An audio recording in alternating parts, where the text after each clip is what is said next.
Hi ಎಲ್ಲ ಕರ್ನಾಟಕ ಜನತೆಗೆ ಶುಭೋದಯ. ನನ್ನ ಹೆಸರು ಪ್ರಸನ್ನಕುಮಾರ್ ಗಾಜುಲ ಅಂತ ಹೇಳಿ, son of late Shri Gajula Raghavendra advocate, ಬಳ್ಳಾರಿಯಲ್ಲಿ ಪ್ರಾಕ್ಟೀಸ್ ಮಾಡ್ತಾಯಿದ್ರು. ಕರ್ನಾಟಕ ಜನತೆಗೆ ನನ್ನ ವಿಜ್ಞಪ್ತಿ ಏನೆಂದರೆ, ನಾವು ಸುಮಾರು 12 ವರ್ಷದಿಂದ ಕೋರ್ಟಲ್ಲಿ ನಮ್ಮ ತಂದೆ property by late Shri Gajula Raghavendra ಹೆಸರ ಮೇಲೆ 10 ಎಕರೆ 10.27 ಎಕರೆ NMDC ಲ್ಯಾಂಡ್ಗೆ ಭೂಸ್ವಾಧೀನ ಮಾಡ್ಕೊಂಡಿದ್ದಾರೆ. ಆ ಭೂಸ್ವಾಧೀನ ಮಾಡ್ಕೊಂಡ ನಂತರ ನಮ್ಮ ತಂದೆ ಹೆಸರ ಮೇಲೆ ಇರ್ತಕ್ಕಂಥ ಪ್ರಾಪರ್ಟಿ ಈವನ್ ITR ಅಲ್ಲೂ ತೋರಿಸಿದ್ದಾರೆ ನಮ್ಮ ತಂದೆಯವರು. ಅದು ಸೆಲ್ಫ್ ಅಕ್ವೈರ್ಡ್ ಪ್ರಾಪರ್ಟಿ ಆದ್ರೂ ಕೆಲವರು ಇದ್ರ ಮೇಲೆ ಸುಳ್ಳು ಡಾಕ್ಯುಮೆಂಟ್ಸು, ಅಂದರೆ ಫೋರ್ಜರಿ ಡಾಕ್ಯುಮೆಂಟ್ಸ್ನ ಮರುಸೃಷ್ಟಿ ಮಾಡಿ ಭೂಸ್ವಾಧೀನಕ್ಕೆ ಗೆಜೆಟ್ ಪಾಸ್ ಆಗಿರೋದು 2014. ಸ್ವಲ್ಪ ಗಮನಿಸಿ ಪ್ರಜೆಗಳೇ. 2015ರಲ್ಲಿ OS 108/2015 ಭೀಮಕ್ಕ ಆ್ಯಂಡ್ ಸನ್ಸ್ ಅಂತ ಹೇಳಿ ವೇಣುವೀರಾಪುರದಿಂದ ನಮ್ಮ ತಂದೆಗೆ ಪ್ರಾಪರ್ಟಿ ಮಾರಿರೋದು ಮಾರ್ವಾಡೀಸು, ಮಹಾವೀರ್ ಜೈನ್ಸ್ ಅಂತ ಹೇಳಿ. ಆ ಮಾರ್ವಾಡೀಸ್ ಅವರಿಗೆ ಯಾರು ಮಾರಿದ್ದಾರೆ ಫಸ್ಟ್ ಪಾರ್ಟಿ, ಅವರು ಇಬ್ಬರು ಅಣ್ಣ ತಮ್ಮಂದರು 4 ಜನ ಇದ್ದಾರೆ ಅಂತ ಹೇಳ್ಕೊಂಡು ಇಬ್ಬರು ಹಂಚ್ಕೊಂಡಿದ್ದೀವಿ, ಇನ್ನು ಇಬ್ಬರು ಎಲ್ಲಿದ್ದಾರೋ ಗೊತ್ತಿರಲಿಲ್ಲ, ಹಂಚ್ಕೊಂಡಿಲ್ಲ ಅಂತ ಹೇಳಿ ಒಂದು ಡಾಕ್ಯುಮೆಂಟ್ ಮರುಸೃಷ್ಟಿ ಮಾಡಿ ಫೋರ್ಜ್ಡ್ ಡಾಕ್ಯುಮೆಂಟ್ನ ಕೋರ್ಟಿಗೆ ಸಬ್ಮಿಟ್ ಮಾಡಿ ನಮಗೆ ಬರ್ತಕ್ಕಂಥ ಕಾಂಪನ್ಸೇಷನ್ನ ಸ್ಟಾಪ್ ಮಾಡಿಸಿದ್ದಾರೆ KDB ಇಂದ. ಸೊ ಇದರಲ್ಲಿ ಗಮನಿಸಬೇಕಾಗಿರೋದು ಏನಂದರೆ, ನಮ್ಮ ತಂದೆ ಅಡ್ವೊಕೇಟ್ ಆಗಿರೋದ್ರಿಂದ ಅವರು ಯಾವತ್ತೇ ಆಗಲಿ ಯಾವುದೇ ಗೌರ್ಮೆಂಟ್ ಕೆಲಸಕ್ಕಾಗಲಿ ಇಲ್ಲ ಅವರ ವೃತ್ತಿ ಜೀವನದಲ್ಲಿ ಭ್ರಷ್ಟಾಚಾರ ಅನ್ನೋದನ್ನು ಅವರು ಎಂಕರೇಜ್ ಮಾಡಿಲ್ಲ. ಲಂಚ ಕೊಡೋದಾಗಲಿ ತೊಗೊಳ್ಳೋದಾಗಲಿ ಮಾಡಿಲ್ಲ. ಅವ್ರು ಏನಿದ್ರೂ ಲೀಗಲ್ ಲಾ ಆ್ಯಂಡ್ ಆರ್ಡರ್ ಮೇಲೆ ನಂಬಿಕೆ ಇದೆ ಅವರಿಗೆ, ಭಾರತದ ರಾಜ್ಯಾಂಗದ ಬಗ್ಗೆ ಅವ್ರಿಗೆ ತುಂಬ ನಂಬಿಕೆ ಇದೆ. ಸೊ ಅದನ್ನು ಅನುಸರಿಸ್ಕೊಂಡೇ ಹೋಗ್ತಾಯಿದ್ರು. ಅಂಥ ಒಂದು ಸೋಷಲ್ ಸರ್ವೀಸ್ ಮೋಟೋ ಇರ್ತಕ್ಕಂಥ ನಮ್ಮ ತಂದೆಯವ್ರಿಗೆ ಇಷ್ಟು ಕಿರುಕುಳ ಕೊಡಲಿಕ್ಕೆ ಕಾರಣ ಏನಂದರೆ, ನಮ್ಮ ತಂದೆ ಬಡ ಜನರಿಗೆ ಆಲ್ಮೋಸ್ಟು ಫೀಸು ತೊಗೊಳ್ದೇ ಅವ್ರಿಗೆ ಸುಮಾರು ಕೇಸಸ್ ಮಾಡಿದ್ದಾರೆ. ಅದು ಯಾರ್ಯಾರು ಅವರು ನಮ್ಮ ತಂದೆಯಿಂದ ಹೆಲ್ಪ್ ತೊಗೊಂಡಿದ್ದಾರೆ ಅವ್ರಿಗೆಲ್ಲ ಚಿರಪರಿಚಯ ಗೊತ್ತಿದ್ದಾರೆ. ನಮ್ಮ ತಂದೆ ಹೆಸರು ಹೇಳಿದ್ರೇ ಅವ್ರಿಗೆ ಅಷ್ಟೊಂದು ಭಾವುಕರಾಗ್ತಾರೆ ನಮ್ಮ ತಂದೆ ಹೆಸರು ಹೇಳಿದರೆ, ಯಾಕೆಂದರೆ ಅಷ್ಟು ಸರ್ವಿಸ್ ಕೊಟ್ಟಿದ್ದಾರೆ. ವಕೀಲ ವೃತ್ತಿಯಲ್ಲಿ ಇದುವರೆಗೆ ಯಾವುದೇ ಕೇಸ್ಗಾಗ್ಲಿನೂ ಅವರು ಕಮಿಷನ್ ಬೇಸ್ ಮೇಲೆ ಮಾಡಿಲ್ಲ. ಅವರು ಮಿನಿಮಮ್ ಹಾನರರಿ ಎಕ್ಸ್ಪೆನ್ಸಸ್ ತೊಗೊಳ್ತಾಯಿದ್ರು ಅಷ್ಟೇ. ಸೊ ಅವರು ಪ್ರಾಕ್ಟೀಸಿಂಗ್ ಸ್ಟಾರ್ಟ್ ಮಾಡಿರೋದು 2001ರಿಂದ. ನಮ್ಮ ತಂದೆಯವ್ರನ್ನೇ ಯಾಕೆ ಟಾರ್ಗೆಟ್ ಮಾಡಿದ್ದಾರೆ ಅಂತ ಹೇಳಿದರೆ, ಒಂದು ಚಿಕ್ಕ ನಿಮಗೆ ಘಟನೆ ಹೇಳಲಿಕ್ಕೆ ಇಚ್ಛೆ ಪಡ್ತೀನಿ, ದಯವಿಟ್ಟು ಗಮನಿಸಿ. ನಮ್ಮ ತಂದೆಯವರು ತೋರಣಗಲ್ಲಲ್ಲಿ ಇರುವಾಗ ಕನ್ನಡ ನಾಡು ಪಾರ್ಟಿ ಅಂತ ಒಂದು ಪಾರ್ಟಿ ಎಸ್ಟಾಬ್ಲಿಷ್ ಆಗುತ್ತೆ. ಆಗ ಸಂಡೂರು ಕ್ಷೇತ್ರದಲ್ಲಿ MLA ಕಂಟೆಸ್ಟೆಂಟ್ ಆಗಿ ಶ್ರೀ ಸಂತೋಷ್ ಲಾಡ್ ಅವರು ಕಂಟೆಸ್ಟ್ ಮಾಡ್ತಾರೆ. ಬಟ್ ನಮ್ಮ ತಂದೆಯವರು MLA ಆಗಬೇಕಂತ ಮಾಡಲಿಲ್ಲ, ಬಟ್ ಸಮಾಜಕ್ಕೆ ಏನಾದರೂ ಮಾಡಬಹುದು ಅನ್ನೋ ಒಂದು ಆಲೋಚನೆಗಳಿಂದ MLAಗೆ ಕಂಟೆಸ್ಟ್ ಮಾಡ್ತಾರೆ. ಅವ್ರಿಗೆ ಬಂದಿರೋದು ಸುಮಾರು 1300-1400 ಓಟ್ಗಳೇ ಆಗಿರ್ಬೋದು, ಬಟ್ ಅದೂ ಜಿನಿಯನ್ ಆಗಿ ಅವರು ಗಳಿಸ್ಕೊಂಡಿದ್ದಾರೆ. ಆಗಿನಿಂದ ಅವರು ರಾಜಕೀಯ ಪ್ರವೇಶ ಮಾಡಬೇಕು, ಸಮಾಜಕ್ಕೆ ಏನಾದರೂ ಮಾಡಬೇಕು ಅಂಥೇಳಿ ಅವರು ರಾಜಕೀಯ ಜೀವನ ರಾಜಕೀಯದಲ್ಲಿ ಬಂದು ಸೊಸೈಟಿಗೆ ಏನಾದರೂ ಹೆಲ್ಪ್ ಮಾಡಬೇಕು ಅಂಥೇಳಿ ಅವರು ಒಂದು ನಾಲೆಡ್ಜ್ ವೇಸ್ಟ್ ಆಗಬಾರ್ದು ಅಂಥೇಳಿ ಕಳಕಳಿಯಿಂದ ಅವರು ಬಂದರು. ಸೊ ಬಂದ ಮೇಲೆಯಿಂದ ಸ್ವಲ್ಪ ಷಡ್ಯಂತ್ರ ನಮ್ಮ ತಂದೆ ಅಗೇನೆಸ್ಟ್ ಸ್ಟಾರ್ಟ್ ಆಯಿತು. ಫಸ್ಟ್ ಎಲ್ಲಿಂದ ಇದು ಸ್ಟಾರ್ಟ್ ಆಯ್ತು ಅಂದರೆ, ಸೆಲ್ಫ್ ಅಕ್ವೈರ್ಡ್ ಪ್ರಾಪರ್ಟಿ ನಮ್ಮ ತಂದೆ ಹೆಸರ ಮೇಲೆ, ಸೆಲ್ಫ್ ಅಕ್ವೈರ್ಡ್ ಪ್ರಾಪರ್ಟಿ ನಮ್ಮ ತಾಯಿ ಹೆಸರ ಮೇಲೆ, ಅದನ್ನೇ ನಮ್ಮ ಅಜ್ಜಿ ಹೆಸರ ಮೇಲೆ ಎಲ್ಲ ಸೇರಿಕೊಂಡು 27 ಎಕರೆ ACC ಸಿಮೆಂಟ್ಗೆ ಕುಡ್ತಿನಿಯಲ್ಲಿ ಹೋಗಿದೆ. ಸೊ ಆ ಕುಡ್ತಿನಿಯಲ್ಲಿ ಪಲ್ಲೇದ್ ಪಂಪಪತಿ ಅಂತ ಒಬ್ರು ಇದ್ದಾರೆ.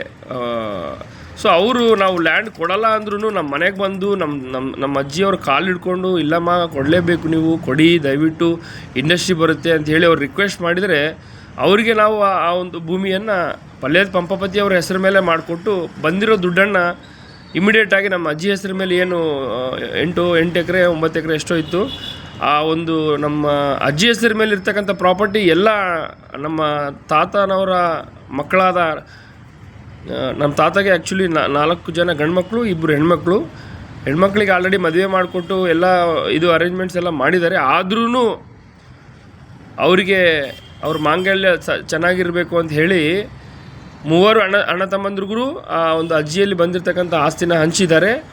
ಆದಮೇಲೆ 2 ಅಕ್ಕ ತಂಗಿಯರಿಗೂ ಹಂಚಿದ್ದಾರೆ. ಬಟ್ ನಮ್ಮ ತಂದೆಯವ್ರು ಮಾಡಿರೋ ತಪ್ಪೇನೆಂದರೆ ಅವರು ರಕ್ತ ಸಂಬಂಧಕ್ಕೆ ರಿಲೇಷನ್ಶಿಪ್ಗೆ ವ್ಯಾಲ್ಯೂ ಕೊಡ್ತಾರೆ, ದುಡ್ಡಿಗಲ್ಲ. ಅದ್ರ ಸಲುವಾಗಿ ಅವ್ರಿಗೆ ಏನು ಹಂಚಿದ್ದಾರೆ ಅಲ್ಲ ಆ ದುಡ್ಡು, ಅದು ಟ್ರಾನ್ಸಾಕ್ಷನ್ಸ್ ಎಲ್ಲ ಬ್ಯಾಂಕಲ್ಲಿ ತೋರಿಸ್ಕೊಂಡಿಲ್ಲ, ಬ್ಯಾಂಕಿಂದ ಬ್ಯಾಂಕಿಗೆ ಚೆಕ್ ರೂಪವಾಗಿ ಕೊಟ್ಟಿಲ್ಲ, ಡೈರೆಕ್ಟ್ ಕ್ಯಾಶ್ ಕೊಟ್ಟಿದ್ದಾರೆ. ಅದಕ್ಕೆ ಅವರು ಈಗ ನಮಗೆ ಯಾವುದೇ ಥರದ್ದು ಆಸ್ತಿ ಹಂಚಿಕೆ ಆಗಿಲ್ಲ ಅಂಥೇಳಿ ಮತ್ತೆ ಅವರು ನಮಗೆ ಕಿರುಕುಳ ಕೊಡಲಿಕ್ಕೆ ಸ್ಟಾರ್ಟ್ ಮಾಡ್ತಾರೆ. ಇದೆಲ್ಲ ಯಾಕೆ ನಿಮಗೆ ತಿಳಿಸ್ತಾ ಇದ್ದೀನಿ ಅಂದರೆ, ಸೊ ನಮ್ಮ ಜುಡಿಷಿಯರಿ ಸಿಸ್ಟಮ್ ಏನಿದೆ ಅಲ್ಲ, ನಮ್ಮ ಜುಡಿಷಿಯರಿ ಸಿಸ್ಟಮ್ ಏನು ನಂಬುತ್ತೆ ಅಂದರೆ ದಾಖಲೆಗಳು ಮಾತ್ರ ನಂಬುತ್ತೆ. ಸೊ ಅವರು ದಾಖಲೆಗಳು ಇದ್ದರೆ ಮಾತ್ರ, ಟ್ರಾನ್ಸಾಕ್ಷನ್ ನಡೆದಿದ್ದರೆ ಆನ್ಸೆಸ್ಟ್ರಲ್ ಪ್ರಾಪರ್ಟಿ ಇದೇನಾ ಇಲ್ಲ ಸೆಲ್ಫ್ ಅಕ್ವೈರ್ಡ್ ಇದೇನಾ ಇಲ್ಲ ಇವರು ನಮ್ಮ ಅಜ್ಜಿ ಹೆಸರು ಮೇಲೆ ಇರೋದು ಟ್ರಾನ್ಸಾಕ್ಷನ್, ಇವರಿಗೆ ದುಡ್ಡು ಕೊಟ್ಟಿರೋದು ಏನಾದರೂ ಬ್ಯಾಂಕ್ ಟು ಬ್ಯಾಂಕ್ ಇದೆನಾ ಅಂತ ನೋಡ್ತಾ ಇದ್ದಾರೆ. ಸೊ ಜುಡಿಷಿಯರಿ ಸಿಸ್ಟಮ್ಗೆ ನಾವು ರೆಸ್ಪೆಕ್ಟ್ ಕೊಡಲೇಬೇಕಾಗುತ್ತೆ. ಸೊ ಈ ಒಂದು ಲೂಪ್ ಹೋಲ್ನ ಇಟ್ಕೊಂಡು ನಮ್ಮ ತಂದೆ ಮೇಲೆ ಸಿರೀಸ್ ಆಫ್ OSಗಳನ್ನ ಹಾಕಲಿಕ್ಕೆ ಸ್ಟಾರ್ಟ್ ಮಾಡ್ತಾರೆ. ಆದಮೇಲೆ ನಮ್ಮ ತಂದೆಯವ್ರನ್ನ ಪರ್ಟಿಕ್ಯುಲರಾಗಿ ಟಾರ್ಗೆಟ್ ಮಾಡಲಿಕ್ಕೆ ಇನ್ನೊಂದು ಕಾರಣ ಇದೆ. ಅವರಿಗೆ ಕೆಲವರು ಸಾಮಾಜಿಕ ಹೋರಾಟಗಾರರ ಪರಿಚಯದಿಂದ ಆಗಿನ ಪ್ರಧಾನಿಗಳಾದಂಥ ಸನ್ಮಾನ್ಯ ದೇವೇಗೌಡರವರಿಗೆ ಪರಿಚಯ ಆಗ್ತಾರೆ. ಅವರು ದೇವೇಗೌಡರವರಿಗೆ ಪರಿಚಯ ಆದ ನಂತರ ನಮ್ಮ ತಂದೆಯವರ ಒಂದು ಸೋಷಿಯಲ್ ವರ್ಕ್ಸು ಆದಮೇಲೆ ಅವರ ಒಂದು ನಾಲೆಡ್ಜನ್ನ ಅವ್ರನ್ನ ರೆಕಗ್ನೈಸ್ ಮಾಡಿ ಅವರಿಗೆ ಸನ್ಮಾನ ಎಲ್ಲ ಮಾಡ್ತಾರೆ ಬೆಂಗಳೂರಲ್ಲಿ. ಸೊ ಪಕ್ಕದಲ್ಲಿ ಈಗಿನ ಇಂಡಸ್ಟ್ರಿಯಲ್ ಮಿನಿಸ್ಟರ್ ಕುಮಾರಸ್ವಾಮಿ ಅವರು ಇರ್ತಾರೆ. ಇಮಿಡಿಯೇಟಾಗಿ ನಮ್ಮ ತಂದೆಯವರು ಸ್ಪೀಚ್ ಕೊಡುವಾಗ ಆ ಒಂದು ಹುಮ್ಮಸ್ಸಲ್ಲಿ ಅವರು ನನ್ನ ಒಂದು 10 ಎಕರೆ ಜಮೀನಲ್ಲಿ 1 ಎಕರೆ JDSಗೆ ನಾನು ಡೊನೇಷನ್ ಕೊಡಲಿಕ್ಕೆ ರೆಡಿ ಇದ್ದೀನಿ ಅಂತೇಳಿ ಅನೌನ್ಸ್ಮೆಂಟ್ ಮಾಡ್ತಾರೆ. ಸೊ ಆ ಅನೌನ್ಸ್ಮೆಂಟ್ ಮಾಡಿದ ನಂತರ ಇಮಿಡಿಯೇಟಾಗಿ ದೇವೇಗೌಡರವರು ಆದಮೇಲೆ ಕುಮಾರಸ್ವಾಮಿ ಅಣ್ಣವರು ಓಕೆ ಈ ಥರ ಪಾರ್ಟಿಗೆ ಈ ಥರ ಡೊನೇಟ್ ಮಾಡೋರು ತುಂಬ ಕಡಿಮೆ, ಎಲ್ಲ ಪಾರ್ಟಿಯಿಂದನೇ ಜಾಸ್ತಿ ಜನ ಏನಾದರೂ ಮಾಡ್ಕೋಬೇಕಂತ ನೋಡ್ತಾರೆ, ನಿಮ್ಮಂಥವ್ರು ಸಿಕ್ಕಿರೋದು ನಮಗೆ ತುಂಬ ಸಂತೋಷ ಆಗಿದೆ ಅಂಥೇಳಿ ದೇವೇಗೌಡರು ಇಲ್ಲ ರಾಘವೇಂದ್ರ ಅವರೇ ನೀವು ಆ ಥರ ಮಾಡಬೇಡಿ ಅಂತ ಹೇಳಿದ್ರು. ಬಟ್ ಡಿಸ್ಟ್ರಿಕ್ಟ್ ಕಲೆಕ್ಟರ್ ಕಡೆಯಿಂದ ಅದೊಂದು JDS ಪಾರ್ಟಿಗೆ 1 ಎಕರೆ ಕೊಡಬೇಕಂತ ಕೊಡಲಿಕ್ಕೆ ನಮ್ಮ ತಂದೆಯವರು ಮುಂದೆ ಆಗ್ತಾರೆ. ಸೊ ಇದೆಲ್ಲ ಗಮನಿಸಿ ಬಳ್ಳಾರಿಯಲ್ಲಿರ್ತಕ್ಕಂಥ ಆ JDS ಲೀಡರ್ಸ್ ಏನಿದ್ದಾರೆ ಆ ಲೀಡರ್ಸ್ಗೆ ಸ್ವಲ್ಪ ಅವ್ರಿಗೆ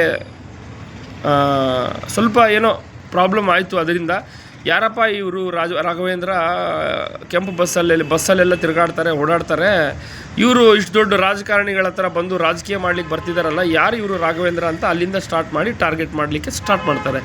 ಸೊ ಅಲ್ಲಿಂದ ನಮ್ಮ ತಂದೆಯವರಿಗೆ ಯೂತ್ ಪ್ರೆಸಿಡೆಂಟ್ ಅಂತ ಹೇಳಿ ಒಂದು ಪೋರ್ಟ್ಫೋಲಿಯೋ JDS ಅಲ್ಲಿ ಕೊಡ್ತಾರೆ. ಬಟ್ ಅದು ಫುಲ್ಫಿಲ್ ಮಾಡಲಿಕ್ಕೆ ನಮ್ಮ ತಂದೆಗೆ ಅಷ್ಟೊಂದು ರಿಸೋರ್ಸಸ್ ಇರಲಿಲ್ಲ. ಸೊ ಅವರು ಮಾಡ್ತಾ ಇಮಿಡಿಯೇಟಾಗಿ ನಮ್ಮ ತಂದೆಯವರ ಆಸ್ತಿ ಏನಿದೆ ಎಲ್ಲ ತಿಳ್ಕೊಂಡು ಗೆಜೆಟ್ ಪಾಸ್ ಆದ ನಂತರ ಇಮಿಡಿಯೇಟಾಗಿ ಈ OS ಅನ್ನೋದನ್ನು ನೀವು ಜಸ್ಟ್ ಗಮನಿಸಿ. 2014ರಲ್ಲಿ ಗೆಜೆಟ್ ಪಾಸ್ ಆದರೆ ಈ OS ಕೇಸ್ ಬಂದಿರೋದು 2015. ಅಂದರೆ ಇವ್ರಿಗೆ ಏನಾದರೂ ನಿಜವಾಗ್ಲೂ ಲೀಗಲ್ ಪ್ರಾಬ್ಲಮ್ಸು ಟೈಟಲ್ ಡಿಸ್ಪ್ಯೂಟ್ಸ್ ಇದ್ದರೆ ಬಿಫೋರ್ ಗೆಜೆಟ್ ಯಾಕೆ ಹಾಕಿಲ್ಲ ಅನ್ನೋದು ನನ್ನ ಪ್ರಶ್ನೆ. ಸೊ ಬಿಫೋರ್ ಗೆಜೆಟ್ 2008ರಲ್ಲಿ ಹಾಕ್ಬೋದಿತ್ತು, 10ರಲ್ಲಿ ಹಾಕ್ಬೋದಿತ್ತು, 11ರಲ್ಲಿ ಹಾಕ್ಬೋದಿತ್ತು, ಇಲ್ಲ 2005ರಲ್ಲಿ ಹಾಕ್ಬೋದಿತ್ತು. ಅವರು 1985 ಇಲ್ಲ 96ರಲ್ಲೇ ಆಗಿದೆ ಪಾರ್ಟಿಷನ್ ಮಾಡ್ಕೊಂಡಿಲ್ಲ ಅಂತೇಳಿ ಒಂದು ಸುಳ್ಳು ದಾಖಲೆ ಸೃಷ್ಟಿ ಮಾಡಿ ಹೇಳ್ತಾ ಇದ್ದಾರೆ. ಸೊ ಜುಡಿಷಿಯರಿನೂ ನಾವು ಸ್ವಲ್ಪ ನಾನು ಕ್ವಶನ್ ಮಾಡ್ತಾ ಇದ್ದೀನಿ, ಅಂದರೆ ಲೈಕ್ ಕೇಳ್ತಾ ಇದ್ದೀನಿ, ಹಂಬಲ್ ರಿಕ್ವೆಸ್ಟ್. ಸೊ ಈ OS ಶೂಟ್ಗಳೆಲ್ಲ 2014 ನಂತರನೇ ಯಾಕೆ ಬರ್ತಾ ಇದ್ದಾವೆ? ನಮ್ಮ ಥರ ಎಷ್ಟೋ ಜನ OSಗಳು ಹಾಕಿದ್ರು ಅವ್ರು ಇವ್ರ ಹತ್ರ ಹೋರಾಡೋ ಶಕ್ತಿ ಇಲ್ಲದಿದ್ದರೆ ಅವರು ಎಲ್ಲ ಕೋರ್ಟಲ್ಲೇ ಸೆಟಲ್ಮೆಂಟ್ ಮಾಡಿಕೊಂಡು ಅವರಿಗೆ ಎಷ್ಟೊಂದು ಕಾಂಪನ್ಸೇಷನ್ ಕೊಟ್ಟು OSಗಳೆಲ್ಲ ತಕರಾರು ಇದೆಲ್ಲ ತೆಗೆಸ್ಕೊಂಡು KDAದಲ್ಲಿ ಪರಿಹಾರ ಪಡ್ಕೊಂಡಿದ್ದಾರೆ. ಈಗ ಅದು ನಾನು ಹೇಳಬೇಕಾಗಿಲ್ಲ, ಬೇಕಿದ್ರೆ ನೀವು ಒಂದ್ಸರಿ ಯಾರ್ಯಾರು ಲ್ಯಾಂಡ್ ಅಕ್ವಿಜಿಷನ್ ಆಗಿದೆ NMDC ಆಗಿರ್ಬೋದು, ಲಕ್ಷ್ಮೀತಲ್ ಆಗಿರ್ಬೋದು, ಆದಮೇಲೆ ಉತ್ತಂಗಾಲ್ವಾ, ಸೊ ಆಗ ಬ್ರಾಹ್ಮಣಿ ಇತ್ತು ಅದು. ಇದರಲ್ಲಿ ಎಷ್ಟು ಜನದ ಮೇಲೆ OS ಕೇಸಸ್ ಆಗಿದೆ, ಎಷ್ಟು ಫೇಕ್ ಕೇಸಸ್ ಇದೆ, ಎಷ್ಟು ನಿಜ ಕೇಸಸ್ ಇದೆ, ಅದ್ರ ಬಗ್ಗೆ ಜುಡಿಷಿಯಲ್ ಎಂಕ್ವೈರಿ ಆಗಬೇಕಂತ ನಾನು ರಿಕ್ವೆಸ್ಟ್ ಮಾಡ್ತಾ ಇದ್ದೀನಿ. ಇಷ್ಟೊಂದು ಹೇಳಲಿಕ್ಕೆ ನಾನು ಆ್ಯಕ್ಚುಲಿ ಲೈವ್ ಬರಲಿಕ್ಕೆ ನಾನು ಈ ವಿಡಿಯೋ ಮಾಡಲಿಕ್ಕೆ ಕಾರಣ ಏನಂದರೆ, ಸೊ ಸೊಸೈಟಿಯಲ್ಲಿ ಏನಾದರೂ ಒಳ್ಳೇದು ಮಾಡಬೇಕಂತ ಬಂದರೆ ಈ ಥರದ್ದು ಒಂದು ಶಿಕ್ಷೆ ಕೊಡ್ತಾರಂತೆ. ಈ ಥರದ್ದು ಒಂದು ಶಿಕ್ಷೆ ಕೊಡ್ತಾರೆ ಅಂದರೆ ಗಮನಿಸಿ ಪ್ರಜೆಗಳೇ. ಸೊಸೈಟಿಯಲ್ಲಿ ಏನಾದರೂ ಒಳ್ಳೇದು ಮಾಡಬೇಕು ಅಂತ ಮುಂದೆ ಬಂದರೆ ನೀವು ಎಲ್ಲದಕ್ಕೂ ಸಿದ್ಧರಾಗಿರಬೇಕು. ನೀವು ಅದರಲ್ಲಿ ನಿಮ್ಮ ಫ್ಯಾಮ್ಲಿನೂ ಕಳ್ಕೊಬೇಕಾಗುತ್ತೆ, ನಿಮ್ಮ ಪ್ರಾಪರ್ಟೀಸು ಕಳ್ಕೊಬೇಕಾಗುತ್ತೆ, ನಿಮ್ಮ ಸರ್ವಸ್ವನೂ ಕಳ್ಕೊಬೇಕಾಗುತ್ತೆ, ಲಾಸ್ಟಿಗೆ ನಿಮ್ಮ ಪ್ರಾಣನೂ ಕಳ್ಕೊಬೇಕಾಗುತ್ತೆ. ಈ ಒಂದು ಹೋರಾಟದಲ್ಲಿ ಅವ್ರ ಸ್ವಂತ ಪ್ರಾಪರ್ಟಿನ ಅವ್ರದ್ದು ಅಂತ ಪ್ರೂವ್ ಮಾಡ್ಕೊಳ್ಳಿಕ್ಕೆ ಅವರಿಗೆ ಆಗದೆ ಸ್ವಂತ ಅಣ್ಣ ತಮ್ಮಂದರೆ ಇವ್ರ ಮೇಲೆ ವಯಸ್ಸು ಹಾಕೋ ಥರ ಈ ಕೆಲವರು ಅಡ್ವೊಕೇಟ್ಸ್ ಎಲ್ಲ ಪ್ರೇರೇಪಿಸಿ ಈ ಷಡ್ಯಂತ್ರ ಮಾಡಿ, ಆದಮೇಲೆ ನಮ್ಮ ತಂದೆಗೆ ಕಾರ್ ಆಕ್ಸಿಡೆಂಟ್ ಆಗೋ ಥರ ಮಾಡಿ ಸ್ಪೈನಲ್ ಕಾರ್ಡ್ ಇಂಜುರಿ ಆಗಿ ICU ಇದ್ದರು. ಬೆಂಗಳೂರು ಸೇಂಟ್ ಜಾನ್ಸ್ ಹಾಸ್ಪಿಟಲಲ್ಲಿ ICU ಇದ್ದಾಗ ನಮ್ಮ ಈಗಿನ MP ತುಕಾರಾಮ್ ಸಾಹೇಬ್ರನ್ನ ನಾವು ಸ್ವಲ್ಪ ಹೆಲ್ಪ್ ಕೇಳಿದ್ರೆ ಅವ್ರು ಇಮಿಡಿಯೇಟಾಗಿ ಆಗಿನ ಹೆಲ್ತ್ ಮಿನಿಸ್ಟರ್ UT ಖಾದರಿಂದ ಫೋನ್ ಮಾಡಿಸಿ ಸ್ವಲ್ಪ ಅವ್ರ ಆರೋಗ್ಯ ಚೆನ್ನಾಗಿರೋಕ್ಕೆ ಏನೇನು ಬೇಕು ಅರೇಂಜ್ಮೆಂಟ್ಸ್ ಎಲ್ಲ ಮಾಡಿದರು. ಬಟ್ ಫೈನಾನ್ಷಿಯಲಿ ಆಗಿ ನಮ್ಮ ಓನ್ ಬ್ರದರ್ ಇನ್ ಲಾಸೇ ಸಪೋರ್ಟ್ ಮಾಡಿ ನಮ್ಮ ತಂದೆಯವ್ರನ್ನ ಕಾಪಾಡ್ಕೊಂಡ್ವಿ. ಆವಾಗಲೂ ನಮಗೆ ಕಂಪನ್ಸೇಷನ್ ಇನ್ನೂ ಬಂದಿರಲಿಲ್ಲ. ಆಗ್ನಿಂದನೇ ನಮ್ಮ ತಂದೆಯವರ ಚಿಕ್ಕಪ್ಪ ಕೃಷ್ಣಮೂರ್ತಿ ಅಂತ ಇದ್ದಾರೆ, ಅವರು ಆದಮೇಲೆ ನಮ್ಮ ತಂದೆಯವರ ದೊಡ್ಡಣ್ಣ ತ್ಯಾಗರಾಜು ಅಂತ ಹೇಳಿದ್ದಾರೆ. ಈ OS 2015 108 ಆಫ್ 2015 ಏನಿದೆ ಅದು 11 ಲಕ್ಷ ಕೊಟ್ಟು ಅದನ್ನು ಕಾಂಪ್ರಮೈಸ್ ಮಾಡಬೇಕಂತ ಮಲ್ಲಿಕಾರ್ಜುನ್ ಚೌಧರಿ ಅಂತ ಅಡ್ವೊಕೇಟ್ ಅವರು out of the court compromise ಮಾಡಿದರು. ಸೊ ಈ ಕಾಂಪ್ರಮೈಸ್ ಆದ ನಂತರ ಇಮಿಡಿಯೇಟಾಗಿ KDBಗೆ ಹೋಗಿ ನಾವು ಆಯಿತು ನಮ್ಮದೆಲ್ಲ ಕಾಂಪ್ರಮೈಸ್ ಆಗಿದೆ, RTGS ಫೈಲ್ಸ್ ಎಲ್ಲ ಸೈನ್ ಮಾಡಿದ ನಂತರ ಇವರು ಇಲ್ಲ ನಾವು ಸ್ವಲ್ಪ ಲೀಗಲ್ ಏನಿದೆ ಸ್ವಲ್ಪ ಚೆಕ್ ಮಾಡಬೇಕು ಅಂತ ಹೇಳಿ ಟೈಮ್ ಕೇಳಿದರು. ಪರವಾಗಿಲ್ಲ, ಅವರು ಪಾಪ ಲೀಗಾಲಿಟೀಸು ಆರ್ಡರ್ ಕಾಪೀಸ್ ತರಿಸ್ಕೊಳ್ಳಿಕ್ಕೆ ಟೈಮ್ ಆಗುತ್ತೆ, ಓಕೆ ಪರವಾಗಿಲ್ಲ ಅಂತೇಳಿ ನಾವು ವೇಟ್ ಮಾಡಿದ್ವಿ. ವೇಟ್ ಮಾಡಿದ ನಂತರ ಇವ್ರು ಏನು ಮಾಡಿದ್ರು ಗೊತ್ತಿಲ್ಲ, KDB ಅವ್ರದ್ದು ತಪ್ಪಿಲ್ಲ ಪಾಪ. ಮತ್ತೆ ಅಡ್ವೊಕೇಟ್ಸು ಯಾರೋ ಇವರಿಗೆ ಪ್ರೇರೇಪಿಸಿ ಕೃಷ್ಣಮೂರ್ತಿಯಿಂದ ಆದಮೇಲೆ ತ್ಯಾಗರಾಜಿಂದ ಮತ್ತೆ 2 OSಗಳನ್ನ ಹಾಕಿಸ್ತಾರೆ. ಮತ್ತೆ ಇದೂ ಕೇಸ್ ಇದೇ ಥರ ನಡೀತು. ಮತ್ತು ನಮ್ಮ ತಂದೆಯವ್ರ ಹೆಲ್ತ್ ತುಂಬ ಒಂದು ತುಂಬ ಇದು ಅಂದರೆ ಹೆಲ್ತ್ ತುಂಬ ಅಪ್ಸೆಟ್ ಆಗಿಬಿಡ್ತು. ಅವರಿಗೆ ಹೆಪಟೈಟಿಸ್ ಅಂತ ಹೇಳಿ ಡಿಕ್ಲೇರ್ ಮಾಡಿ ಲಿವರ್ ಡ್ಯಾಮೇಜ್ ಆಗಿದೆ ಅಂಥೇಳಿ ಹಾಸ್ಪಿಟಲಲ್ಲೆಲ್ಲ ರಿಪೋರ್ಟ್ ಕೊಟ್ಟರು. ನಾನು ತುಂಬಾ ಹೋರಾಟ ಮಾಡಿ ನಮ್ಮ ತಂದೆಯವ್ರನ್ನ ಕಾಪಾಡ್ಕೋಬೇಕಂತ ತುಂಬ ಹೋರಾಟ ಮಾಡಿ ಎಷ್ಟೊಂದು ಇದು ಮಾಡಿದ್ರು ಲಾಸ್ಟಿಗೆ ನಮ್ಮ ತಂದೆಯವರ ಅಕ್ಕ ಅವ್ರ ಮಗ ಇವರೆಲ್ಲ ನನ್ನ ಮೇಲೆ ಅಸಾಲ್ಟ್ ಮಾಡ್ತಾರೆ. ಬಳ್ಳಾರಿಯಲ್ಲಿ ಅಸಾಲ್ಟ್ ಮಾಡಿ ಎಲ್ಲ ಮಾಡಿದ್ರು. ನಾನು ಕೇಸ್ ಮಾಡಿ ಹೋಮ್ ಮಿನಿಸ್ಟರ್ ಅವ್ರಿಗೂ ಕಂಪ್ಲೇಂಟ್ ಮಾಡೋಕ್ಕೆ ಟ್ರೈ ಮಾಡಿದ್ರು. ನನಗೆ ತುಂಬ ಒಂದು ಬೆದರಿಕೆ ಹಾಕಿ ನನಗೆ ನನ್ನ ಲೈಫೆಲ್ಲ ಹಾಳಾಗಿ ಹೋಗೋ ಥರ ಮಾಡಿದ್ದಾರೆ. ಆಲ್ರೆಡಿ ಮಾಡಿದ್ದಾರೆ, ಅವರೆಲ್ಲ ಆರಾಮಾಗಿರಲಿ, ಪ್ರಾಬ್ಲಮ್ ಇಲ್ಲ. ಈಗ ಈ OSಗಳು ಏನು ಬಂದಿದೆಯಲ್ಲ ಇವೆಲ್ಲ ಸುಳ್ಳು OSಗಳು. ಇದರಲ್ಲಿ ಯಾವುದೇ ಒಂದು ನಿಜಾಂಶ ಇಲ್ಲ, ಸತ್ಯಾಂಶ ಇಲ್ಲ. ನಮಗೆ ಈ ಹೋರಾಟ ಜುಡಿಷಿಯರಿ ಕೋರ್ಟಲ್ಲಿ ಹೋರಾಟ ಮಾಡೋ ಶಕ್ತಿನೂ ಇಲ್ಲ, ಫೈನಾನ್ಷಿಯಲ್ ಸಪೋರ್ಟೂ ಇಲ್ಲ, ನಮಗೆ ಯಾರ ಬ್ಯಾಕಪ್ಪೂ ಇಲ್ಲ. ನಾವು ಈ ಒಂದು ಜುಡಿಷಿಯರಿ ಮೇಲೆ ನಂಬಿಕೆ ಇಟ್ಕೊಂಡು ಇಷ್ಟು ದಿವಸ ಹೋರಾಟ ಮಾಡಿದ್ದೀವಿ, ನಮ್ಗೆ ಇವಾಗಲೂ ನ್ಯಾಯ ಸಿಕ್ಕಿಲ್ಲ. ಇನ್ನೂ ಇವಾಗೆಲ್ಲ OS ಎಲ್ಲ ಕಾಂಪ್ರಮೈಸ್ ಅಂತೇಳಿ ಔಟ್ ಆಫ್ ಕೋರ್ಟ್ ಮಾಡ್ಕೊಂಡ್ರು ಇನ್ನೂ KDB ಅವ್ರ ಕಡೆಯಿಂದ ನಮಗೆ ಕಾಲ್ ಬಂದಿಲ್ಲ. ಅವರು ಮಾಡ್ತೀವಿ, ಜನರಲ್ ಅವಾರ್ಡು ಕನ್ಸೆಂಟ್ ಅವಾರ್ಡು ಇದೆ, ಮಾಡ್ತೀವಿ ಅಂತ ಹೇಳ್ತಾ ಇದ್ದಾರೆ. ಇವಾಗಲೂ ಮತ್ತೆ ಯಾರನ್ನಾದರೂ ಪ್ರೇರೇಪಿಸಿ ಇನ್ನೊಂದು OS ಬಂದ್ರೂ ಅದರಲ್ಲಿ ಆಶ್ಚರ್ಯ ಪಡೋರ್ತಕ್ಕಂಥ ವಿಷಯ ಏನಿಲ್ಲ. ಇನ್ನೊಂದು OSಗೂ ರೆಡಿ ಮಾಡ್ಕೊಳ್ತಾರೆ. ಜೀವನ ಪೂರ್ತಿ ಈ ಒರಿಜಿನಲ್ ಶೂಟ್ಸ್ನ ನಾವು ಹೋರಾಟ ಮಾಡಿ ಎಲ್ಲರೂ ಸ್ಮಶಾನಕ್ಕೆ ಹೋಗೋವರೆಗೂ ಇವರು ಬಿಡಲ್ಲ ಅಂತ ಅರ್ಥ ಆಯ್ತು ನನಗೆ. ಪ್ರಜೆಗಳೇ, ನಾನು ನಿಮಗೆ ಒಂದು ವಿಷಯ ಹೇಳೋಕ್ಕೆ ಇಷ್ಟಪಡ್ತಾ ಇದ್ದೀನಿ. ಆ 10 ಎಕರೆ ಜಮೀನು ಏನಿದೆ ಅಲ್ಲ, ಆ 10 ಎಕರೆ ಜಮೀನು ಅದಕ್ಕೆ ನಮಗೆ ಕಂಪನ್ಸೇಷನ್ ಕೊಟ್ಟರೂ ಓಕೆ, ಕೊಟ್ಟಿಲ್ಲ ಅಂದ್ರೂ ಆ ಜಮೀನಿಗೆ ಕಂಪನ್ಸೇಷನ್ನು ಈ ಸಾಮಾಜಿಕ ಹೋರಾಟ ಏನು ಮಾಡ್ತಾ ಇದ್ದಾರೆ ಭೂ ಸಂತ್ರಸ್ತರು ಕುಡ್ತಿನಿಯಲ್ಲಿ ಸುಮಾರು 3,000 ಕುಟುಂಬಗಳು ಏನು ಮಾಡ್ತಾ ಇದ್ದಾರಲ್ಲ, ನಮ್ಮ ಒಂದು ಕಂಪನ್ಸೇಷನ್ ಅವ್ರಿಗೆ ಕೊಟ್ಬಿಡ್ರಿ. ಪಾಪ ಅವರೆಷ್ಟು ಕಷ್ಟಪಡ್ತಾ ಇದ್ದಾರೆ 3 ವರ್ಷದಿಂದ, ಅವ್ರಿಗೆ ಕೊಡೋಕೆ ನಾನು ಬೇಕಿದ್ರೆ ಸೈನ್ ಮಾಡಿ ಕೊಡ್ಲಿಕ್ಕೂ ರೆಡಿ. ಇಷ್ಟೊಂದು ರೈತರ ಕುಟುಂಬನ ಹಾಳು ಮಾಡಿದೆ, ಇಷ್ಟೊಂದು ಮನೆಗಳು ಹಾಳಾಗಿದೆ. ಅಲ್ಲಿ ಯಾವ ಇಂಡಸ್ಟ್ರಿಯೂ ಬಂದಿಲ್ಲ. NMDC ಅವರು ನ್ಯಾಷನಲ್ ಮಿನರಲ್ ಡೆವಲಪ್ಮೆಂಟ್ ಕಾರ್ಪೊರೇಷನ್, ಅವ್ರಿಗೆ ಓನ್ ಮೈನ್ಸ್ ಇದೆ, ಅವ್ರಿಗೇನು ಪ್ರಾಬ್ಲಮ್ ಇದೆ ಸ್ಟೀಲ್ ಇಂಡಸ್ಟ್ರಿ ಸ್ಟಾರ್ಟ್ ಮಾಡಲಿಕ್ಕೆ ಅರ್ಥ ಆಗ್ತಾ ಇಲ್ಲ. ಲಕ್ಷ್ಮೀ ಮಿತ್ತಲ್ಲು ವರ್ಲ್ಡ್ ಕ್ಲಾಸ್ ಸ್ಟೀಲ್ ಮೇಕರ್ ಅವರು ಅಡ್ವಾನ್ಸ್ಡ್ ಟೆಕ್ನಾಲಜಿ ಎಲ್ಲ ಯೂಸ್ ಮಾಡ್ತಾರೆ, ಎಕೋ ಫ್ರೆಂಡ್ಲಿ ಟೆಕ್ನಾಲಜಿ ಎಲ್ಲ ಯೂಸ್ ಮಾಡ್ತಾರೆ. ಅಂಥ ಲಕ್ಷ್ಮೀ ಮಿತ್ತಲ್ ಸ್ಟೀಲ್ ಅವ್ರೂ ಸ್ಟೀಲ್ ಪ್ಲ್ಯಾಂಟ್ ಹಾಕಲಿಕ್ಕೆ ಹೋರಾಟ ಅವರು ಸ್ಟಾರ್ಟ್ ಮಾಡಲಿಕ್ಕೆ ಅವ್ರಿಗೂ ರಿಸೋರ್ಸ್ ಅಲಾಟ್ಮೆಂಟ್ ಆಗಿಲ್ಲ, ವಾಟರ್ ಅಲಾಟ್ಮೆಂಟ್ ಆಗಿಲ್ಲ ಅಂತ ರೀಸನ್ ಕೊಡ್ತಾ ಇದ್ದಾರೆ. ಸೊ ಲಕ್ಷ್ಮೀ ಮಿತ್ತಲ್ ಸ್ಟೀಲ್ ಅವ್ರು ಏನು ಮಾಡಿದ್ದಾರೆ, ಇಷ್ಟೊಂದು ಟೈಮ್ ವೇಸ್ಟ್ ಆಗಿದೆ ಅಂಥೇಳಿ ಅವರು ಬಿಟ್ಬಿಟ್ಟಿದ್ದಾರೆ. ಲಾಸ್ಟಿಗೆ ಸುಪ್ರೀಂ ಕೋರ್ಟಲ್ಲಿ ಒಂದು ಅಪೀಲು ಮಾಡಿದ್ದಾರೆ. ಅವ್ರು ಏನಂತ, ನಾವು ಕೊಟ್ಟಿರೋ ಕಂಪನ್ಸೇಷನ್ ಬೇಕಿದ್ರೆ ರೈತರಿಗೆ ಕೊಟ್ಬಿಡ್ರಿ, ನಮಗೆ ಕಂಪನ್ಸೇಷನು ಬೇಕಿಲ್ಲ, ಬಟ್ ಈ ಲ್ಯಾಂಡನ್ನ ನೀವು ಬೇರೆಯವರಿಗೆ ಕೊಡ್ತೀನಿ ಅಂದರೆ ನಾವು ಒಪ್ಪಲ್ಲ ಅಂತ ಅವ್ರು ಲಕ್ಷ್ಮೀ ಮಿತ್ತಲ್ ಅವ್ರು ಹೇಳ್ತಾ ಇದ್ದಾರೆ. ಆ್ಯಕ್ಚುಲಿ ಇದು ಅವರು ಒಂದು ಡಿಗ್ನಿಟಿ ಆ್ಯಂಡ್ ಸಿನ್ಸಿಯಾರಿಟಿಗೆ ಹ್ಯಾಟ್ಸ್ ಆಫ್ ಅಂತ ಹೇಳಬೇಕಾಗುತ್ತೆ. ಯಾಕಂದರೆ ನೋಡಿ ಅವ್ರು ಎಷ್ಟು ಸಿನ್ಸಿಯರ್ ಆಗಿದ್ದಾರೆ. ಅವರು ಯಾವುದೇ ಒಂದು ಬೇರೆ ದಾರಿಯಲ್ಲಿ ಹೋಗಿ ಇಂಡಸ್ಟ್ರೀಸ್ ಅಪ್ರೂವಲ್ಸ್ ತೊಗೊಳ್ಳೋ ಒಂದು ಇಚ್ಛೆ ಇಲ್ಲ. ಲಕ್ಷ್ಮೀ ಮಿತ್ತಲ್ ಅವರು ವರ್ಲ್ಡ್ ಕ್ಲಾಸ್ ಸ್ಟೀಲ್ ಮೇಕರ್ ಅವರು. ಇವರು ಲಾಸ್ಟ್ಗೆ ಗೊತ್ತಾಯಿತು ಕರ್ನಾಟಕದಲ್ಲಿ ಇಂಡಸ್ಟ್ರಿ ಹಾಕಲಿಕ್ಕೆ ಯಾವುದೇ ಒಂದು ಸಪೋರ್ಟು ಕಡಿಮೆ ಅಂದರೆ ಲೈಕ್ ಸಪೋರ್ಟ್ ಸಿಕ್ಕರೂ ಇಲ್ಲಿ ಹಾಕಲಿಕ್ಕೆ ರಿಸೋರ್ಸಸ್ ಅಭಾವ ಇದೆ ಅಂತೇಳಿ ಅವರು ಗುರುತಿಸಿ ಇಮಿಡಿಯೇಟಾಗಿ ಅವರು ಆಂಧ್ರ ಪ್ರದೇಶದಲ್ಲಿ ಈಗ ನಾರಾ ಲೋಕೇಶ್ ಅವರು TDP ಪಾರ್ಟಿ ಆದಮೇಲೆ ಪ್ರೆಸೆಂಟ್ ಚೀಫ್ ಮಿನಿಸ್ಟರ್ ಅವರ ಗೈಡೆನ್ಸಲ್ಲಿ ಇಮಿಡಿಯೇಟಾಗಿ 3 ಮಂತ್ಸಿಂದ 6 ಮಂತ್ಸ್ ಒಳಗಡೆ 1,50,000 ಕೋಟಿ ಇನ್ವೆಸ್ಟ್ಮೆಂಟ್ ಮಾಡಿ ಆಲ್ರೆಡಿ ಪ್ಲ್ಯಾಂಟ್ ಎರೆಕ್ಷನ್ನು ಸ್ಟಾರ್ಟ್ ಆಗಿದೆ. ಭೂಸ್ವಾಧೀನ ಮಾಡ್ಕೊಂಡಿರೋದು ಸಿಂಗಲ್ ವಿಂಡೋ ಕ್ಲಿಯರೆನ್ಸಲ್ಲಿ ಭೂಸ್ವಾಧೀನೂ ಮಾಡ್ಕೊಂಡಿದ್ದಾರೆ. ಲ್ಯಾಂಡ್ಗೆ 56 ಲಕ್ಷ ಪರ್ ಎಕರ್ ಕೊಟ್ಟಿದ್ದಾರೆ. ಅಲ್ಲಿ ಯಾವುದೇ ತಕರಾರು ಇಲ್ಲ. 6 ತಿಂಗಳಲ್ಲಿ ಪ್ಲ್ಯಾಂಟ್ ಸ್ಟಾರ್ಟ್ ಆಗಿದೆ. ಪ್ರಜೆಗಳೇ, ನಾನೇನು ಕೇಳ್ತಾ ಇದ್ದೀನಿ ಅಂದರೆ, ನೋಡಿ, ಆಂಧ್ರ ಪ್ರದೇಶಕ್ಕೆ ಕರ್ನಾಟಕಕ್ಕೆ ಕಂಪ್ಯಾರಿಸನ್ ಬೇಡ. ಅದೇ ಸಪ್ರೇಟ್ ಬೈಫರ್ಕೇಟ್ ಸ್ಟೇಟು, ಅದು ತೆಲಂಗಾಣದಿಂದ ಸಪ್ರೇಟಾಗಿ ಒಂದು ಮಾಡ್ಕೊಳ್ತಿದ್ದಾರೆ. ಅವರು ಒಂದು ಇಂಡಸ್ಟ್ರೀಸ್ ಮಾಡ್ತಿದ್ದಾರೆ, ಚೆನ್ನಾಗಿ ಮಾಡ್ತಾಯಿದ್ದಾರೆ. ಕರ್ನಾಟಕದಲ್ಲೂ ತುಂಬ ದೊಡ್ಡ ದೊಡ್ಡ ಇಂಡಸ್ಟ್ರೀಸ್ ಇದೆ. ಕರ್ನಾಟಕಕ್ಕೂ ಇಂಡಸ್ಟ್ರಿಯಲಿಸ್ಟ್ ಬರಬೇಕು ಅನ್ನೋದು ನಮಗೂ ಇಂಟ್ರೆಸ್ಟ್ ಇದೆ. ಬಟ್ ಈ ಥರದ್ದು ಪ್ರಾಬ್ಲಮ್ಮು ಆಗಿ ಈ ಥರ ವರ್ಷಾನುಗಟ್ಟಲೆ ಇಂಡಸ್ಟ್ರಿಗಳಿಗೆ ಅಪ್ರೂವಲ್ಸಲ್ಲೇ ಟೈಮ್ ವೇಸ್ಟ್ ಮಾಡಿದರೆ ಇದು ಯಾರಿಗೆ ಪ್ರಯೋಜನ? ಇಲ್ಲಿ ಜಾಬ್ಸ್ ಬರುತ್ತಂತ ಎಷ್ಟೋ ಪಾಪ ತರುಣರು, ಇಂಜಿನಿಯರ್ಸು, ಟೆಕ್ನಿಷಿಯನ್ಸ್ ಎಲ್ಲ ವೇಟ್ ಮಾಡ್ತಾ ಇದ್ದಾರೆ. ಭೂಮಿ ಕಳ್ಕೊಂಡವರು ವೇಟ್ ಮಾಡ್ತಾ ಇದ್ದಾರೆ. ಅವ್ರಿಗೆ ಕೊಟ್ಟಿರೋ ಕಂಪನ್ಸೇಷನ್ ದುಡ್ಡು ಉಳಿದಿದ್ದೇನೆಲ್ಲೂ ಗೊತ್ತಿಲ್ಲ. ಪಾಪ ತುಂಬ ಜನ ರೋಡಿಗೆ ಬಂದಿದ್ದಾರೆ, ತುಂಬ ಜನ ಸತ್ತೋಗಿದ್ದಾರೆ. ಇನ್ನು ಯಾರ ಸಲುವಾಗಿ ಇಂಡಸ್ಟ್ರಿ ಮಾಡ್ತಾರೆ ಅಂತ ನಾನು ಪ್ರಜೆಗಳನ್ನ ಕೇಳ್ತಾ ಇದ್ದೀನಿ. ನನ್ನ ಒಂದು ವಿನಂತಿ. ಸೊ ದಯವಿಟ್ಟು ಇದಕ್ಕೆ ನೀವೆಲ್ಲರೂ ಸಪೋರ್ಟ್ ಕೊಡ್ತೀರಾ ಅಂತ ಅಂದ್ಕೊಳ್ತಾ ಇದ್ದೀನಿ. ನಾನು ಕೇಳ್ತಾ ಇರೋದು ಒಂದೇ, ಈಗ ನೋಡಿ, ಅವರು ಲೀಗಲ್ ಪ್ರೊಸೀಜರ್ಸ್ ಫಾಲೋ ಮಾಡ್ತಿದ್ದಾರೆ ಅಂದರೆ ಅದನ್ನೂ ಮಾಡ್ತಾ ಇಲ್ಲ. ಇವರು ಗೆಜೆಟ್ ಪಾಸ್ ಮಾಡಿರೋದು 2014ರಲ್ಲಿ. ಈಗ ಲ್ಯಾಂಡ್ ಅಕ್ವಿಜಿಷನ್ ಹಳೆ ಆ್ಯಕ್ಟ್ ತೊಗೊಂಡ್ರು, ಹೊಸ ಆ್ಯಕ್ಟ್ 2013 ತೊಗೊಂಡ್ರು 5 ವರ್ಷದಲ್ಲಿ ಏನಾದರೂ ಪಬ್ಲಿಕ್ ಪರ್ಪಸ್ ಅಂತ ತೊಗೊಂಡು ಒಂದು ಭೂಸ್ವಾಧೀನ ಅಲ್ಲಿ ಏನಾದರೂ ವರ್ಕ್ ಸ್ಟಾರ್ಟ್ ಆಗಿಲ್ಲ ಅಂದರೆ ಆಟೋಮೆಟಿಕ್ಕಾಗಿ ಆ ಕಾಂಪನ್ಸೇಷನ್ ಕೊಟ್ಟಿರೋದು ಫೋರ್ಫಿಟ್ ಆಗುತ್ತೆ. ಆದಮೇಲೆ ಆ ಒಂದು ಭೂಮಿ ರೈತರಿಗೆ ಹೋಗುತ್ತೆ. ಅದು ಆಟೋಮೆಟಿಕ್ಕಾಗಿ ಬೈ ಡಿಫಾಲ್ಟ್ ಆಗಬೇಕು. ಬಟ್ ಆದ್ರೂ ಈಗ 12 ವರ್ಷ 15 ವರ್ಷ ಆಗಿದೆ. ಇನ್ನೂ ಅದು ಹೆಸರು ಆ ಇಂಡಸ್ಟ್ರಿಗಳ ಹೆಸರು ಮೇಲೇ ಇದೆ. ಇದರಲ್ಲಿ ಲೀಗಲ್ ಲೂಪ್ ಹೋಲ್ ಎಲ್ಲಿದೆ ಅಂತ ಅರ್ಥ ಆಗ್ತಾ ಇಲ್ಲ. ಸೊ ದಯವಿಟ್ಟು ಪ್ರಜೆಗಳೇ, ಸ್ವಲ್ಪ ನಿಮ್ಮ ಸಪೋರ್ಟ್ ನನಗೂ ಇರಬೇಕಂತ ಕೇಳ್ತಾ ಇದ್ದೀನಿ.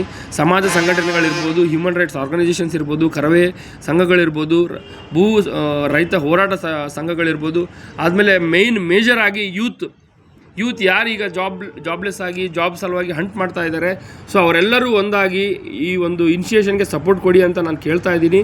ಸಪೋರ್ಟ್ ಅಂದರೆ ನನಗೊಬ್ಬನಿಗೆ ಅಲ್ಲ, ಕುಡ್ತಿನಿಯಲ್ಲಿನೂ ಸುಮಾರು ರೈತರು ಹೋರಾಟ ಮಾಡ್ತಾ ಇದ್ದಾರೆ ನಿರಂತರವಾಗಿ. ಪಾಪ ಅದರಲ್ಲಿ ಏಜ್ಡ್ ಪರ್ಸನ್ಸ್ ಎಲ್ಲ ಇದ್ದಾರೆ. ಸೊ ದಯವಿಟ್ಟು ಅರ್ಥ ಮಾಡ್ಕೊಳ್ಳಿ. ಸೊ ನನ್ನ ಸೊಲ್ಯೂಷನ್ ಏನಂದರೆ, ನನ್ನ solution government of Karnataka and government of ಇಂಡಿಯಾಗೆ ನನ್ನ ಒಂದು ಸಿಂಪಲ್ ಸೊಲ್ಯೂಷನ್ ಏನಂತ ಹೇಳಿದ್ರೆ, ಈ ಹಳೆ ಗೆಜೆಟ್ನ ಕ್ಯಾನ್ಸಲ್ ಮಾಡಿ ಹೊಸ ಗೆಜೆಟ್ ಪಾಸ್ ಮಾಡಿ. ಯಾರಾದರೂ ಹೊಸ ಇಂಡಸ್ಟ್ರಿಯಲಿಸ್ಟ್ಗಳು ಬರ್ತಾ ಇದ್ದಾರೆ ಏನಂತೇಳಿ ನೀವು ನೋಡಿ. ನನ್ನ ಕಡೆಯೂ ಕೆಲವು ಇಂಡಸ್ಟ್ರಿಗಳು ಗೊತ್ತಿರೋರು ಇದ್ದಾರೆ, ಅವ್ರ ಹೆಸರು ನಾನು ಇವಾಗ ಹೇಳಲಿಕ್ಕೆ ಇಷ್ಟಪಡ್ತಾ ಇಲ್ಲ. ಟೋಟಲ್ ಫಾರಿನ್ ಕಂಟ್ರೀಸಿಂದ advanced technology, hydrogen based steel making, ಆದಮೇಲೆ EV ಕಾರ್ ಮ್ಯಾನುಫ್ಯಾಕ್ಚರಿಂಗು, ಆದಮೇಲೆ ಅಡ್ವಾನ್ಸ್ಡ್ ಟೆಕ್ನಾಲಜಿ ಇರೋ ಇಂಡಸ್ಟ್ರಿಯಲ್ ಕಾರಿಡಾರ್ ಹಾಕಲಿಕ್ಕೆ ಕೆಲವರು ಇಂಡಸ್ಟ್ರಿಯಲಿಸ್ಟ್ಗಳು ಅವರು ಸಪೋರ್ಟ್ ತೋರಿಸ್ತಾ ಇದ್ದಾರೆ. ದಯವಿಟ್ಟು ಸ್ವಲ್ಪ ಇದನ್ನು ಏನಾದರೂ ಗೌರ್ಮೆಂಟ್ ಆಫ್ ಕರ್ನಾಟಕಕ್ಕೆ ರೀಚ್ ಆಗೋ ಥರ ನನ್ನ ಒಂದು ಈ ಸಬ್ಮಿಷನನ್ನು ಫಾರ್ವರ್ಡ್ ಮಾಡ್ತೀರಂತ ನಾನು ಕೇಳ್ಕೊಳ್ತಾ ಇದ್ದೀನಿ. ನಾನು ದಾಖಲೆ ಸಮೇತ ಕೆಲವು ನ್ಯೂಸ್ ಚಾನಲ್ಗೆ ಪ್ರಾಮಿಸ್ ಮಾಡಿದ್ದೀನಿ. ಆ ನ್ಯೂಸ್ ಚಾನಲ್ ಹೆಸರು ಹೇಳೋಕ್ಕೆ ಇಷ್ಟಪಡಲ್ಲ.